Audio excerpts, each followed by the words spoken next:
Parte 2. Espírito. O domínio da alma. Em retrospecto, foi um dos melhores momentos no golfe, talvez em todos os esportes.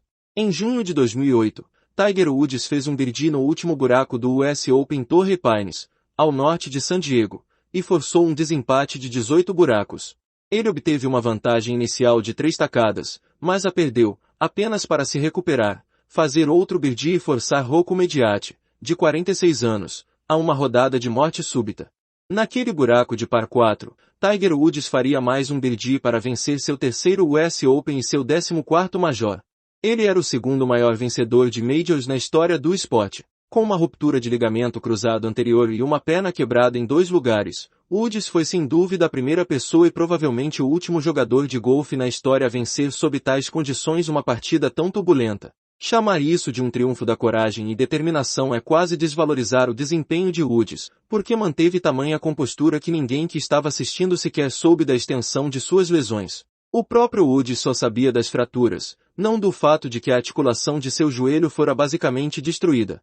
No entanto, de alguma maneira, com uma disciplina mental e física quase sobre-humana, ele transcendeu todos os limites que aquele jogo de golfe complexo e esmagador tinha tentado lhe impor, e fez isso deixando escapar apenas uma expressão de dor aqui e outra ali.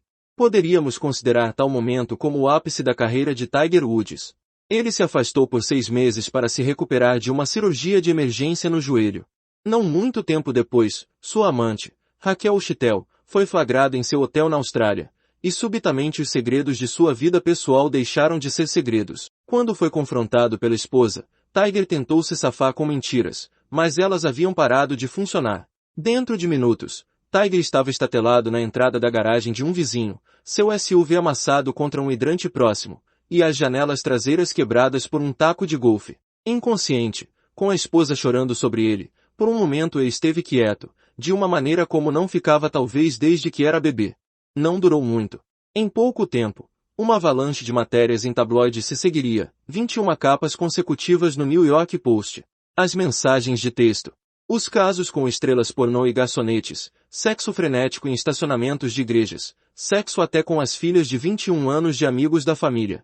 Tudo veio a público. O período numa clínica de reabilitação para tratar o vício em sexo, a perda de seus patrocinadores e o divórcio de 100 milhões de dólares. Tudo isso quase o destruiu, como destruiria qualquer pessoa. Ele passaria uma década sem vencer outro major. Na superfície do oceano há quietude, disse o monge Thich Nhat Hanh sobre a condição humana, mas por baixo há correntes. Foi assim com Tiger Woods. Esse homem, que se tornará um ícone por sua capacidade de ficar calmo e concentrado em momentos de total estresse, um homem com disciplina física para puxar os freios de emergência caso decidisse recomeçar sua tacada de 207 km por hora, o campeão do mais sossegado dos esportes, estava à mercê de contracorrentes indomáveis que se escondiam sob sua plácida conduta. E, como qualquer capitão experiente dos mares da vida pode lhe dizer, o que acontece na superfície da água não importa, é o que se passa abaixo que vai matá-lo. Tiger Woods podia encarar adversários e uma pressão inimaginável, perseverar ao longo dos incontáveis obstáculos em sua carreira. Ele só não conseguia lidar tão bem com seus próprios demônios. As sementes da destruição de Tiger foram lançadas cedo. Seu pai, Al Woods, era um homem complicado. Nascido na pobreza, Al vivenciou o pior do racismo e da segregação americana. Conseguiu cursar faculdade e ingressar no exército, pelo qual foi enviado ao Vietnã como boina verde. Abaixo da superfície dessa façanha também havia correntes, de narcisismo, egoísmo, desonestidade e cobiça. Um exemplo simples. Al voltou de seu segundo período no Vietnã com uma nova esposa, um fato que deixou de mencionar para a esposa e os 3 filhos que já tinha.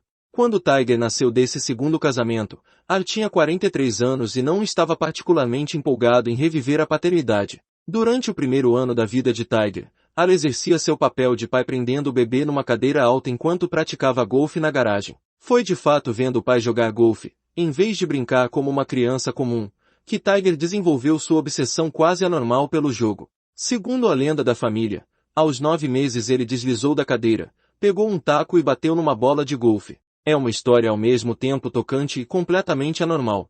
Com 2 anos, Tiger Woods apareceu no programa de TV The Mike Douglas Show para exibir suas habilidades.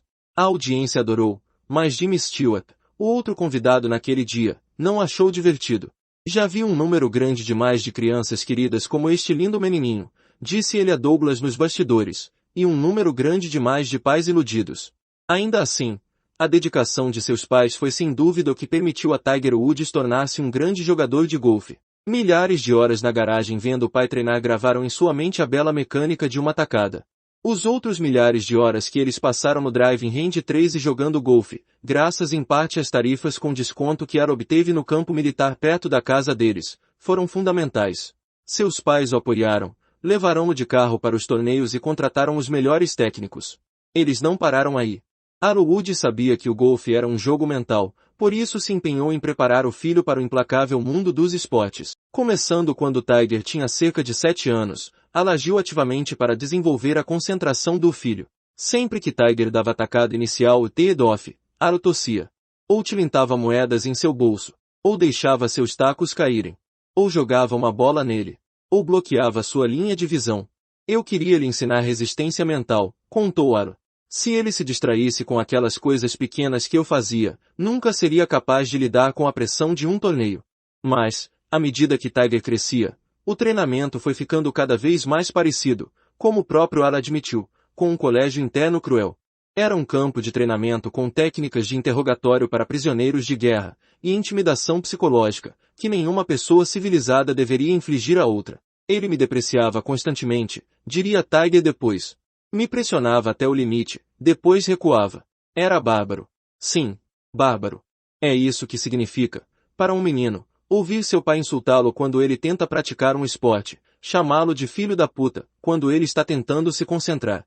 Imagine como seria doloroso ouvir seu próprio pai dizendo-lhe para ir à puta que pariu ou perguntando como você se sente sendo um crioulinho, para tentar tirá-lo do sério. Ara Woods chegava a trapacear quando jogavam juntos, supostamente para ajudar o filho a continuar humilde e jogando bem. Como Tiger definiu, tudo isso era parte de um treinamento calculado para que ele se tornasse o que seu pai queria, um assassino de sangue frio no campo. Contudo Tiger, que claramente amava seu pai, disse que eles tinham um código que ele podia usar se o pai em algum momento fosse longe demais, no treinamento mental ou físico, e que a única coisa que Tiger tinha de fazer era falar o código e Ara pararia. Tiger conta que nunca o fez, porque precisava e gostava do treino, mas a própria palavra escolhida é ilustrativa. Não era uma piada interna bonitinha ou alguma palavra boba que não significava nada. A palavra que Tiger podia pronunciar para que seu pai parasse de maltratá-lo, para que o tratasse como uma criança normal, era, acredite, basta. Além de nunca ser pronunciada, os dois passaram a se referir a ela quase como se fosse um palavrão, a palavra que começa com B. Segundo a família, a palavra que começa com B era algo que derrotistas dizem, algo, portanto, em que somente os perdedores acreditam. É uma surpresa, então, que esse menino talentoso tenha progredido e alcançado tantas vitórias, mas que essas vitórias não o fizessem feliz. Ele era imperturbável no campo de golfe e completamente infeliz por dentro. A mãe de Tiger também lhe ensinava lições. Ela lhe dizia, você nunca, jamais vai arruinar minha reputação como mãe, ou lhe darei uma surra. Observe a ameaça de violência física e o tipo de coisa a que ela se referia, não a fazer algo errado, mas a constrangê-la. Ara Woods, como marido, também mostrou desde cedo como equilibrar os dois lados dessa moeda. Ele traía sua esposa quando viajava com o filho. Bebia demais. Chegou até, provavelmente violando as regras do esporte amador, a aceitar um salário secreto de $50.000 anuais da IMG, International Management Group, a agência de esportes que acabaria representando Tiger Woods. Qual é a lição disso tudo? As aparências são a única coisa que importa. Faça o que for necessário para vencer, só não deixe ninguém descobrir. Um atleta menos talentoso e dedicado teria sido arruinado por esse abuso. Mas Tiger Woods não tinha apenas talento natural, ele realmente amava o golfe e amava o esforço envolvido. Assim, foi se tornando cada vez melhor. Quando tinha 3 anos, vencia meninos de 10. Aos 11, conseguia derrotar seu pai com frequência em campos de 18 buracos. Na 7ª série, estava sendo recrutado pela Universidade Stanford. Lá, onde passou 2 anos, Tiger recebeu o título de All-American e foi o jogador número 1 do país. Quando se profissionalizou, aos 20 anos, já estava óbvio que poderia se tornar o melhor jogador da história. O mais rico também. Seus primeiros contratos com a Nike e a Titleist valiam juntos $60 milhões. A primeira década e meia de Tiger Woods como profissional foi possivelmente a soberania mais dominante de todos os tempos em qualquer esporte. Ele ganhou tudo que podia ser ganho. 14 majors, 140 torneios. Classificou-se como jogador de golfe número 1 no mundo por 281 semanas consecutivas. Ganhou mais de 115 milhões de dólares por vitórias no circuito. Venceu em todos os continentes, exceto a Antártida. Havia, para quem estivesse prestando atenção, sinais de doença, os tacos arremessados depois de um buraco ruim e a falta de preocupação com os fãs, que essa atitude ocasionalmente punha em perigo. A maneira como tinha rompido com a antiga namorada do ensino médio, fazendo a mala da moça e enviando-a para o quarto de hotel dos pais dela com uma carta. Ou como reagiu quando Steve Scott o salvou de ser eliminado acidentalmente na épica partida entre os dois, nem sequer lhe agradecendo, nem sequer reconhecendo o incrível espírito esportivo do gesto, tratando-o como se fosse a manifestação da fraqueza de uma presa inferior. 4. Ao modo como tinha deixado seu time de golfe da faculdade para se profissionalizar sem nem ao menos se despedir dos colegas de equipe. A forma como, depois de terminar uma refeição com a família ou com amigos, ele apenas se levantava e ia embora sem dizer nada.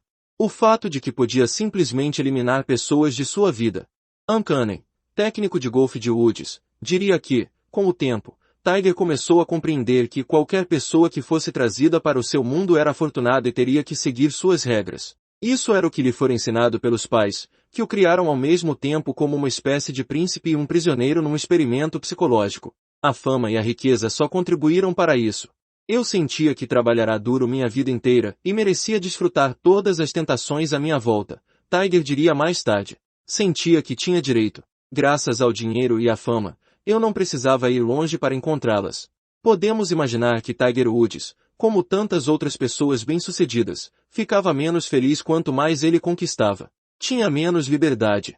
Dormia cada vez menos, até o ponto de só conseguir dormir com medicamentos. Mesmo com uma esposa linda e brilhante que ele amava, mesmo com 2 filhos, a quem também amava, mesmo sendo o campeão em conteste de sua profissão, ele era infeliz, torturado por uma enfermidade espiritual e uma ansiedade esmagadora para a qual não encontrava alívio. Sua mente era forte, mas sua alma doía. Doía por causa de seu trágico relacionamento com o pai. Doía por causa da infância que ele perderá. Doía porque doía. Por que eu não sou feliz? Ele deve ter pensado. Se tenho tudo o que sempre quis. A questão não é simplesmente que Tiger adorasse vencer. É que por tanto tempo vencer não fora nem de longe o bastante nunca poderia bastar, a palavra que começa com B. Ele diria a Charlie Rose, vencer era divertido. Derrotar alguém era ainda melhor. Tiger disse isso depois de sua humilhação pública, depois de sua fase ruim de vários anos, após seu período na clínica de reabilitação. Ele ainda não tinha aprendido. Ainda não conseguia enxergar o que essa atitude lhe custará. Todo mundo tem um coração faminto, é verdade. É verdade. Mas a maneira como escolhemos alimentar esse coração importa. É o que determina o tipo de pessoa que acabamos nos tornando, em que tipo de dificuldade nos meteremos e se conseguiremos nos saciar, se algum dia estaremos realmente tranquilos. Quando seu pai morreu, em 2006, os casos extraconjugais de Tiger Woods se intensificaram. Ele vivia em boates, farreando, em vez de ficar em casa com a família. Seu comportamento no campo ficou pior, mais esquivo, mais irritado. Ele também começou a passar quantidades incomuns de tempo com membros dos Navy SEALs, a Força de Operações Especiais da Marinha Americana, deixando-se levar por uma fantasia impossível de que poderia deixar o golfe e ingressar nas Forças Especiais, apesar de seus 30 e poucos anos de idade, e de ser uma das pessoas mais famosas do mundo. Num fim de semana em 2007, consta que Tiger Woods saltou de um avião 10 vezes. Na verdade, as lesões que o atormentam até hoje são provavelmente resultado desse treinamento, não do golfe, inclusive de um acidente em que caiu após ter seu joelho chutado durante um exercício militar de evacuação de edifício. Em vez de desfrutar a riqueza, o sucesso e a família, lá estava ele traindo a esposa, brincando de soldado numa espécie de crise de meia-idade precoce. Espelho, espelho meu, tal como meu pai serei eu, diria um amigo de Ali Tiger a respeito do caso. Como tantos de nós, Tiger tinha reproduzido inconscientemente os piores e mais dolorosos traços de seus pais.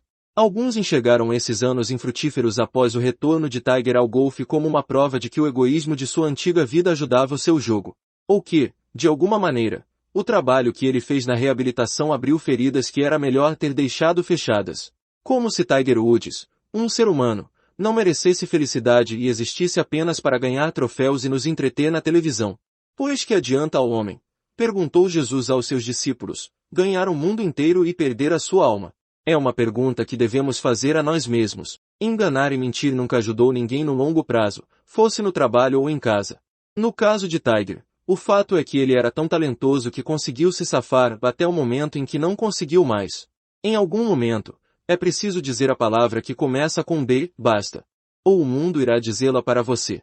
Num certo sentido, o treinamento realizado por seu pai deu certo. Tiger Woods tinha resiliência mental. Tinha talento e sangue frio. Mas em todos os outros aspectos de sua vida era um indivíduo fraco e frágil, falido e desequilibrado. Aquela quietude existia somente no campo de golfe. Em todos os outros lugares, ele estava à mercê de suas paixões e desejos. Enquanto se empenhava em afastar as distrações, qualquer coisa que pudesse se interpor no caminho de sua concentração ao dar cada tacada, ele também estava afastando inúmeros outros elementos essenciais da vida. Um coração aberto, relacionamentos significativos, altruísmo, moderação, noção de certo e errado. Esses elementos não são apenas importantes para uma vida equilibrada, eles são fontes de quietude que nos permitem suportar a derrota e desfrutar a vitória.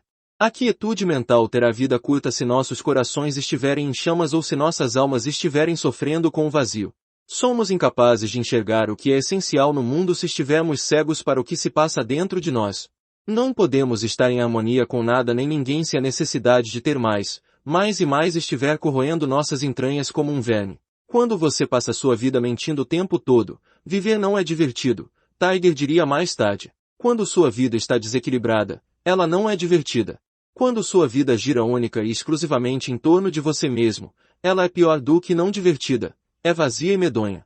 Tiger Woods não era apenas um homem solitário, ele era, como muitos de nós no mundo moderno, uma ilha. Ele podia ser famoso, mas era um estranho para si mesmo.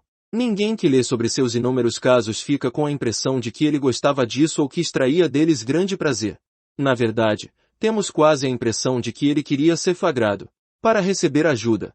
Não precisamos julgar Tiger Woods. Precisamos aprender com ele, tanto com sua queda quanto com sua longa e valente volta por cima ao vencer o Masters em 2019, com 43 anos e uma lesão na coluna, com seu filho pequeno torcendo por ele. Porque temos os mesmos defeitos, as mesmas fraquezas e o mesmo potencial para a grandeza se estivermos dispostos a nos empenhar. Marco Aurélio perguntava a si mesmo, o que estou fazendo com minha alma? Interrogue-se para descobrir o que habita a sua assim chamada mente e que tipo de alma você tem agora. Uma alma de criança, de adolescente, a alma de um tirano, a alma de um predador, ou de sua presa. Também precisamos nos fazer essas perguntas, especialmente à medida que alcançamos o sucesso. Uma das melhores histórias da literatura zen é uma série de 10 poemas sobre um agricultor e seus problemas com um touro. Os poemas são uma alegoria sobre a conquista do eu, e seus títulos traçam a jornada que todos nós devemos percorrer. Nós procuramos o touro, rastreamos suas pegadas, o encontramos, o agarramos, o domamos e voltamos para casa montados nele. A princípio o animal é indomável, é selvagem e impossível de conter. Mas a mensagem é que, com esforço e perseverança, com autoconhecimento e paciência, com iluminação, na realidade, por fim conseguimos domar as emoções e os impulsos dentro de nós. Como diz um dos poemas, sendo bem treinado, ele se torna naturalmente manso. Então, livre, ele obedece ao seu amo. O narrador está num estado de serenidade e paz. Ele domou seu espírito rebelde. É isso que estamos tentando fazer. Desde os tempos antigos, as pessoas se esforçam para treinar e controlar as forças que residem em suas profundezas de modo a poderem encontrar serenidade, de modo a poderem preservar e proteger suas realizações. De que adianta ser racional no trabalho se nossas vidas pessoais são uma conturbada série de desastres provocados pela impulsividade? E por quanto tempo conseguimos manter os dois domínios separados? Você pode governar cidades ou um grande império, mas, se não estiver no controle de si mesmo, tudo será em vão. O trabalho que devemos fazer a seguir é menos cerebral e mais espiritual. Ele se passa no coração e na alma, e não na mente. Porque a alma é a chave para nossa felicidade, ou infelicidade, satisfação, ou insatisfação, moderação, ou voracidade, e quietude, ou perturbação. É por isso que aqueles que procuram a quietude devem conseguir desenvolver uma forte bússola moral, evitar a inveja, o ciúme e os desejos nocivos, enfrentar as feridas dolorosas da infância, praticar a gratidão e o apreço pelo mundo à sua volta, cultivar relacionamentos baseados no amor, depositar a crença e o controle nas mãos de algo maior que elas mesmas, compreender que nunca haverá o bastante, e que a busca desenfreada por mais leva apenas à ruína. Nossa alma é onde obtemos felicidade e infelicidade, satisfação ou vazio, e, em última análise, determinamos a extensão de nossa grandeza. Devemos, portanto, manter uma alma boa. Escolha a virtude. A essência da grandeza é a percepção de que a virtude basta. Ralph Waldo Emerson. Numa passagem famosa, Marco Aurélio descreveu uma série do que chamou de epítetos do eu. Entre os dele estavam íntegro, modesto, franco, sensato, cooperativo. Esses eram, portanto, os traços que lhe eram úteis como imperador. Há muitos outros atributos que poderiam ser acrescentados a esta lista: sincero, paciente, atencioso, bom, corajoso, calmo, firme, generoso, clemente, correto. Há uma palavra, no entanto, sob a qual todos esses epítetos se situam: virtude. A virtude, acreditavam os estoicos, era o bem mais elevado, e devia ser o princípio por trás de todas as nossas ações. Virtude não é santidade, é excelência moral e cívica no dia a dia. É um sentimento de pura retidão que emerge de nossas almas e se torna real através das ações que praticamos. O Oriente valorizava a virtude tanto quanto o Ocidente. Tao Te Ching, por exemplo, significa o caminho da virtude. Confúcio, que aconselhou muitos governantes e príncipes de seu tempo, teria concordado com Marco sobre a busca da virtude ser útil para um líder. Seu maior elogio teria sido chamar um governante de junzi, uma palavra para a qual os tradutores ainda têm dificuldade de encontrar um equivalente, mas é interpretada como um tipo de pessoa que emana integridade, honra e autocontrole. Se o conceito de virtude lhe soa um tanto engessado, perceba como uma vida virtuosa vale a pena por si só. Ninguém tem menos serenidade do que a pessoa que não sabe o que é certo ou errado. Ninguém está mais exausto do que a pessoa que, por carecer de um código moral, precisa refletir excessivamente sobre cada decisão e considerar cada tentação.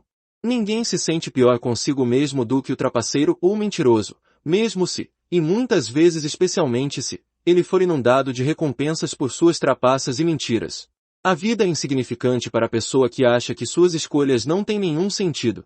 Enquanto isso, e a pessoa que sabe o que valoriza, que tem uma forte noção de integridade e princípios e se comporta de acordo com ela, que possui autocontrole moral, que se apoia confortavelmente nessa bondade, dia após dia.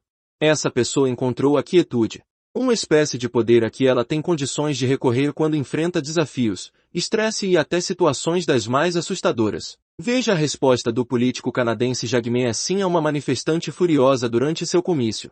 Quando a mulher, descontrolada, surgiu e começou a gritar com ele sobre o Islã, ele respondeu com dois de seus próprios epítetos para o eu: amor e coragem. Logo, a multidão começou a recitar junto com ele: amor e coragem. Amor e coragem. Amor e coragem.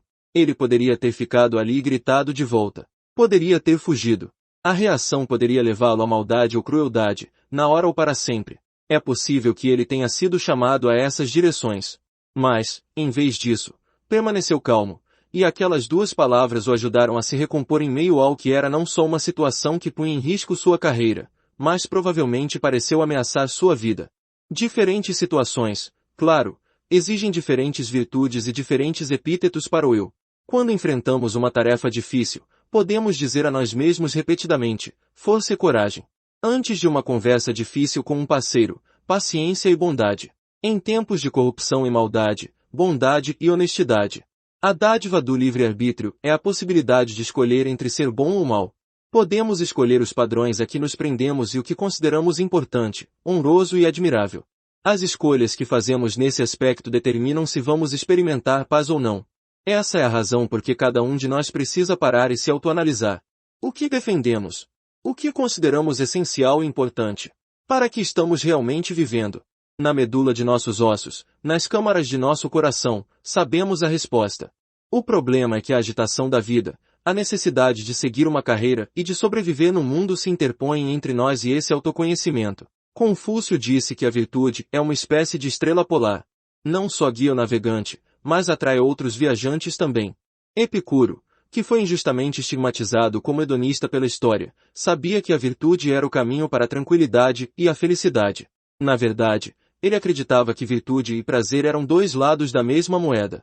Como ele afirmou, é impossível viver uma vida agradável sem também viver de maneira sensata, nobre e justa, e em contrapartida é impossível viver de forma sensata, nobre e justa sem viver agradavelmente. Uma pessoa que não tem uma vida agradável não está vivendo de maneira sensata, nobre e justa, e, na mesma medida, a pessoa que não possui essas virtudes não pode viver agradavelmente. Onde estiver a virtude, ali também estão a felicidade e a beleza. Confúcio escreveu que o cavalheiro é senhor de si tranquilo, ao passo que o homem insignificante está perpetuamente cheio de preocupação. Vale a pena lançar um olhar para Sêneca, outro filósofo estoico que, como Marco, ganhava a vida na política. Como nós, Sêneca era cheio de contradições. Por um lado, seus escritos contêm algumas das mais belas meditações sobre moralidade e autodisciplina já feitas, e elas são obviamente o resultado de uma incrível concentração e clareza mental. Por outro, Sêneca era um batalhador, um ambicioso escritor político que aspirava à celebridade tanto por sua prosa quanto por sua política. No auge da carreira, ele trabalhará como mediador para o imperador, Nero. Este, embora tivesse começado como um promissor aluno de Sêneca, não tornava fácil o trabalho de seu professor. Era desvairado, egoísta, dispersivo, paranoide e desalmado. Imagine que você passa seus serões escrevendo sobre a importância de fazer a coisa certa, da temperança e sabedoria. Durante o dia, tem de ajudar seu patrão todo-poderoso a justificar a tentativa de assassinar a própria mãe. Sêneca sabia que devia ir embora. Ele provavelmente queria, mas nunca o fez. O que é a virtude? Sêneca perguntava. Então respondia, julgamento correto e inabalável. A virtude dá origem às boas decisões, à felicidade e à paz. Ela irradia da alma e guia tanto a mente quanto o corpo. No entanto, quando olhamos para a vida de Sêneca, temos a impressão de que ele era o tipo de homem cuja ambição não lhe proporcionava muita paz, e sim desvirtuava suas decisões. Sêneca escreveu eloquentemente sobre a falta de sentido da riqueza, contudo veio a possuir uma enorme fortuna por meios escusos. Ele acreditava em misericórdia, bondade e compaixão, mas ainda assim serviu de bom grado a dois imperadores distintos que provavelmente eram psicopatas. Era como se ele não acreditasse o bastante em sua própria filosofia para pô-la em prática na íntegra, não era capaz de aceitar por completo que a virtude lhe forneceria o suficiente para viver. Dinheiro, poder e fama pareciam um pouco mais urgentes. Sêneca tinha conhecimento do caminho virtuoso, mas perseguia os prêmios que o afastavam dele. Essa escolha custou-lhe muitas noites insones e o levou a enfrentar dilemas éticos espinhosos. No fim, custou-lhe a vida. Em 65 d.C., Nero se voltou contra seu antigo professor e forçou-o a cometer suicídio. O mal que Sêneca tinha racionalizado por tanto tempo acabou por lhe custar tudo. Não há dúvida de que é possível se dar bem na vida mentindo, trapaceando e, em geral, sendo péssimo com as outras pessoas. Esse pode ser até um caminho rápido para o topo. Mas ele vem à custa não só de seu respeito próprio, mas de sua segurança também. A virtude, por outro lado, por mais louco que isso possa parecer, é uma maneira muito mais acessível e sustentável de ter sucesso. Como assim? O reconhecimento depende dos outros. Para obter riquezas, são necessárias oportunidades de negócios. Você pode ser impedido de alcançar seus objetivos tanto pelas condições meteorológicas quanto por um ditador. Mas a virtude. Ninguém pode impedi-lo de saber o que é certo. Nada se interpõe entre você e ela exceto você mesmo. Cada um de nós deve cultivar um código moral, um padrão mais elevado que amamos quase mais do que a própria vida. Cada um de nós deve parar e se perguntar, o que é importante para mim? Qual é a coisa pela qual eu me sacrificaria para não atrair? Como vou viver e por quê? Não são perguntas vãs ou indagações banais de um teste de personalidade. Precisamos dessas respostas se quisermos a quietude e a força que repousa na cidadela de nossa própria virtude. É nos momentos difíceis na vida, as encruzilhadas em que Sêneca se encontrou quando chamado a servir Nero, que recorremos à virtude. Heráclito disse que caráter era destino. Ele está certo. Desenvolvemos bom caráter, epítetos fores para nós mesmos, para não vacilarmos quando for importante. De modo que, quando todos os outros se sentirem assustados e tentados, nós sejamos virtuosos, sejamos tranquilos. Cure a criança interior. A criança em mim está sossegada, e às vezes não tão sossegada. Fred Rogers. Havia um aspecto infantil em Leonardo da Vinci. De fato, era isso que fazia dele um artista tão brilhante, sua traquinice, sua curiosidade, seu fascínio em inventar e criar. Mas, por trás desse caráter brincalhão, havia uma profunda tristeza, uma dor enraizada em acontecimentos de seus primeiros anos de vida. Leonardo nasceu em 1452, filho ilegítimo de uma próspera família de notários. Embora mais tarde seu pai tenha convidado o filho bastardo para ir morar com ele e ajudado a garantir o aprendizado artístico inicial de Leonardo, a distância entre pai e filho nunca foi eliminada. Na época, era costume que o filho mais velho de um proeminente negociante, como o pai de Leonardo, fosse escolhido a seguir a profissão de seu pai e por fim assumir seu negócio. Embora a guilda dos notários tecnicamente não reconhecesse herdeiros não legítimos, é surpreendente que o pai de Leonardo nunca tenha sequer tentado apresentar uma petição para legitimar seu filho perante um magistrado local. O pai de Leonardo viria a ter mais 12 filhos, 9 dos quais eram meninos. Quando ele morreu, não deixou nenhum testamento específico, um ato que, para um notário familiarizado com a lei, significava uma coisa: ele estava deserdando legalmente Leonardo em favor de seus filhos, de verdade. Conforme Walter Isaacson, biógrafo de Leonardo, ao excluir o artista e nunca o aceitar completamente, o principal legado de Piero da Vinci para seu filho foi lhe gerar um desejo insaciável por um mecenas incondicional. De fato, toda a vida artística de Leonardo exibe uma busca quase infantil por amor e aceitação por parte dos homens poderosos para os quais ele trabalhou. Ele serviu devotadamente seu primeiro mentor, Andrea del Verrocchio, por mais de 11 anos, até Leonardo chegar aos 25. Um tempo incrivelmente longo para um talento tão pródigo. Michelangelo passou a trabalhar por conta própria aos 16. O que poderia ter atraído uma alma doce como Leonardo para César Borgia, um psicopata assassino? Borgia era o único patrocinador que estava disposto a examinar e considerar as invenções militares de Leonardo, um projeto apaixonado de longa data. De Milão para a França e até o próprio Vaticano, Leonardo viajou por toda a parte em sua carreira, procurando o apoio financeiro e a liberdade artística que pensava que o tornariam completo. Ele se irritou e transferiu sua oficina quase meia dúzia de vezes, deixando para trás encomendas não concluídas. Às vezes era por causa de uma desfeita. Em geral, porque o patrocinador não conseguia ser tudo o que Leonardo queria. O subtexto de suas cartas iradas e trabalhos semi-concluídos fala tão alto para nós hoje quanto qualquer adolescente furioso. Você não é meu pai. Não pode me dizer o que fazer. Você não me ama de verdade. Eu vou lhe mostrar. Muitos de nós carregamos feridas da nossa infância. Talvez alguém nos tenha maltratado. Ou vivenciamos algo terrível. Ou nossos pais eram ocupados demais, críticos demais ou envolvidos demais com seus próprios problemas para corresponderem às nossas necessidades. Essas feridas abertas moldam as decisões que tomamos e as ações que realizamos, mesmo que nem sempre estejamos conscientes desse fato. Isso deveria ser um alívio.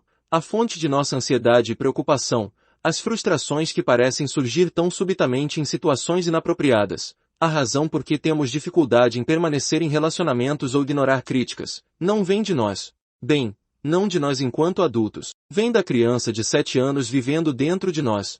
Aquela que foi ferida por mamãe e papai, a doce e inocente criança que não era vista.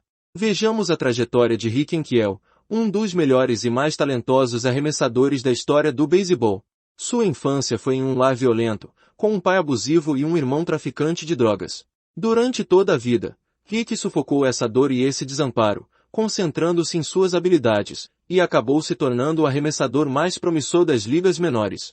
Então, de repente, justo quando sua carreira começava a ir bem, no primeiro jogo dos playoffs do beisebol de 2000, em frente a milhões de pessoas, ele perdeu o controle de seus arremessos. O que aconteceu? Apenas alguns dias antes, seu pai e seu irmão tinham sido presos por envolvimento com drogas e Rick fora ao tribunal para vê-los. Ele havia fugido dessa dor e dessa raiva durante anos, até que elas finalmente explodiram e destruíram o equilíbrio delicado que o arremesso exigia. Foram necessários anos de trabalho com Harvey Dorfman, um psicólogo esportivo brilhante e paciente, para que ele recuperasse seus dons. E, mesmo então, só até certo ponto. Ankiel só arremessaria mais 5 vezes profissionalmente, nenhuma como titular. Ele passou o resto da carreira no campo externo, sobretudo no campo central, a posição mais distante do monte.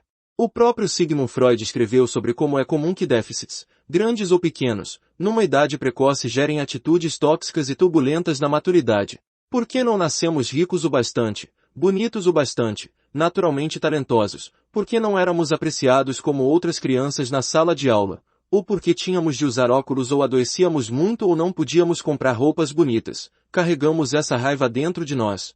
Alguns são como Ricardo III, acreditando que uma deformidade nos dá direito ao egoísmo, à crueldade ou à ambição insaciável.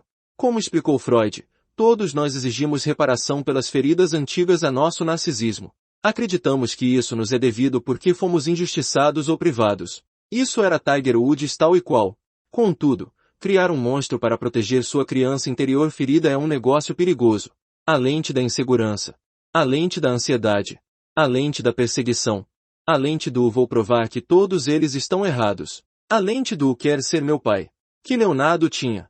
Essas adaptações, desenvolvidas desde cedo para tentar compreender o mundo, não tornam nossa vida mais fácil. Pelo contrário, quem pode ser feliz dessa maneira? Você daria a uma criança de 9 anos o controle sobre alguma coisa perigosa ou importante? O produtor de cinema Judd Apatow falou a respeito de algo que ele compreendeu após uma grande briga durante a produção de um de seus filmes. Por anos, ele tinha interpretado cada aviso que o estúdio ou os executivos lhe davam, cada tentativa de restrição ou influência, como se fossem as detestáveis intromissões de seus pais. Por instinto, emocionalmente, ele tinha lutado e resistido a cada intervenção. Quem são esses idiotas para me dizerem o que fazer? Por que estão sempre tentando me dar ordens? Por que são tão injustos? Todos nós ocasionalmente nos surpreendemos com uma forte reação aos comentários inócuos de alguém ou damos um ataque quando alguma figura de autoridade tenta mandar nas nossas ações. Ou nos sentimos atraídos por um tipo de relacionamento que nunca acaba bem. Ou por um tipo de comportamento que sabemos estar errado. A profundidade que esses sentimentos podem ter é quase primitiva, eles estão enraizados em nossa infância. Apatow precisou de terapia e autorreflexão, e provavelmente das observações de sua esposa, para compreender que o estúdio de cinema não era seus pais. Aquilo era uma transação comercial e uma discussão criativa, não mais um caso de um menino talentoso recebendo ordens dos pais ausentes. Mas com essa consciência veio a quietude, mesmo que tenha sido apenas porque ela atenuou as discussões no trabalho.